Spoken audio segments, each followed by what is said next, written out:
Imagine discovering vast reservoirs of molten rock lurking beneath volcanoes long thought to be asleep.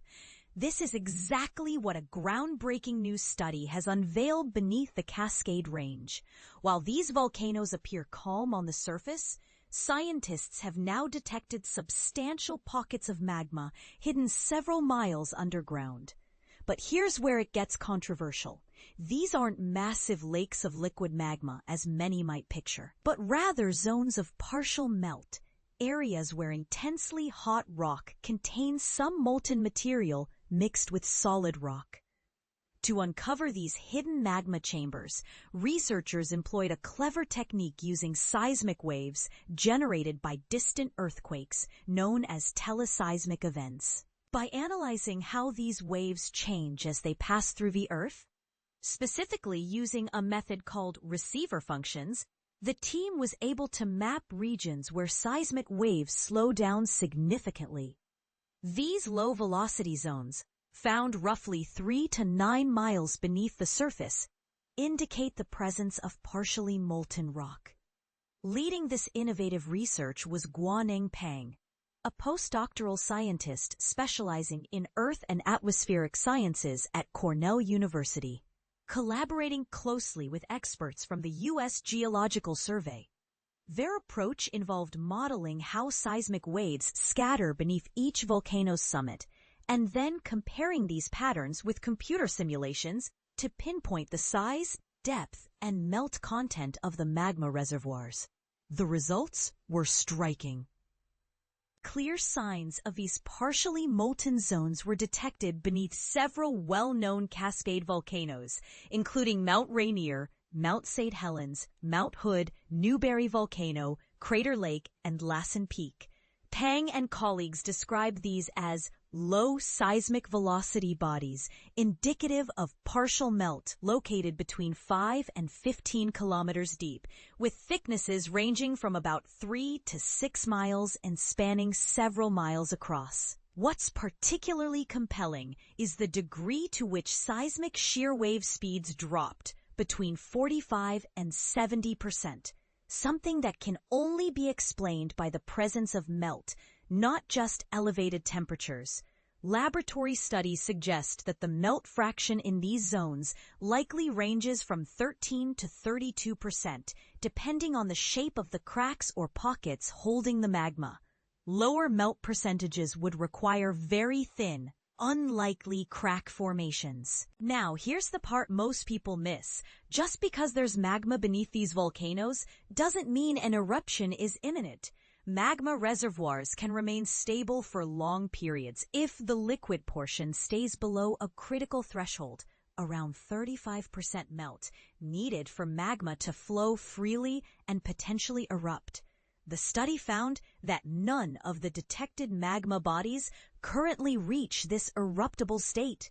Interestingly, many of these magma pockets are located at depths where ascending magma typically stalls, cooling and crystallizing before it can reach the surface. This explains why a volcano can seem dormant above ground while still harboring molten rock below. Moreover, the researchers found no signs of pre-eruption activity, such as swarms of small earthquakes within these zones. Instead, seismic activity tends to cluster above and below these slow-velocity areas, where the rock is cooler and more brittle.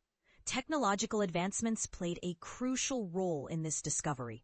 The U.S. Geological Survey's Cascades Volcano Observatory recently expanded its seismic network, adding dense broadband sensors and infrasound stations, especially around Mount Rainier.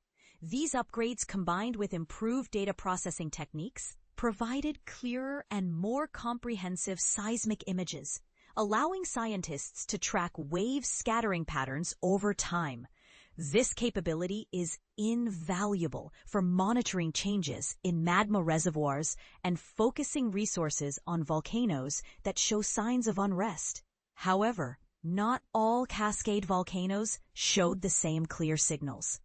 For example, the Three Sisters and Mount Shasta lack distinct low-velocity zones, likely due to limited seismic station coverage and data geometry.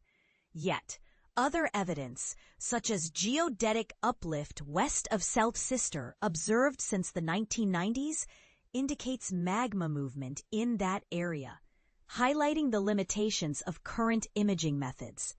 The study also revealed interesting spatial offsets. For instance, the magma anomaly beneath Crater Lake aligns with its caldera formed about 7,700 years ago, while Mount St. Helens magma body lies a few miles southwest of its cone. Such offsets are common because magma doesn't always travel straight up. It follows the path of least resistance through fractured rock, which can be irregular and complex. This discovery challenges how scientists think about volcano monitoring and hazard assessment. Finding long-lived magma reservoirs beneath volcanoes with very different eruption histories suggests the need for continuous, transparent monitoring and clear communication that the mere presence of melt at depth does not equate to an eruption forecast.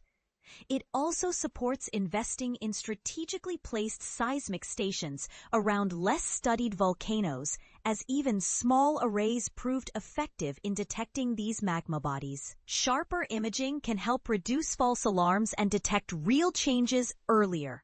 Still, many questions remain unanswered. Seismic methods provide an average picture of the underground volume, but can't yet determine whether the melt exists in thin sheets, interconnected cracks, or isolated pockets.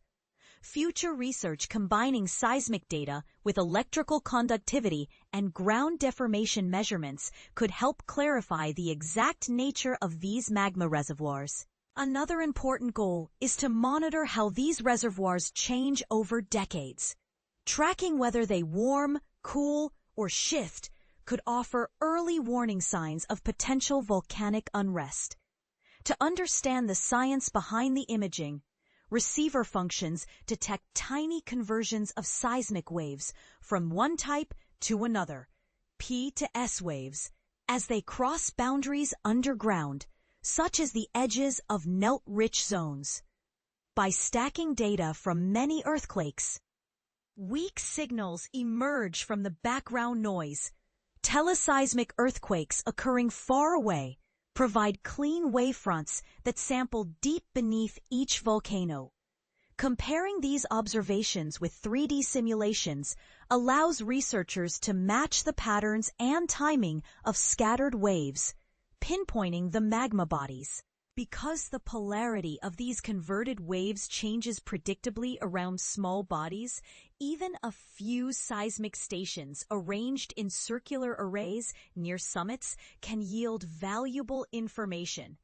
The way seismic speeds drop depends not only on how much melt is present, but also on how it's stored, whether in thin cracks or rounded pockets. Affecting how velocity changes translate into melt percentages.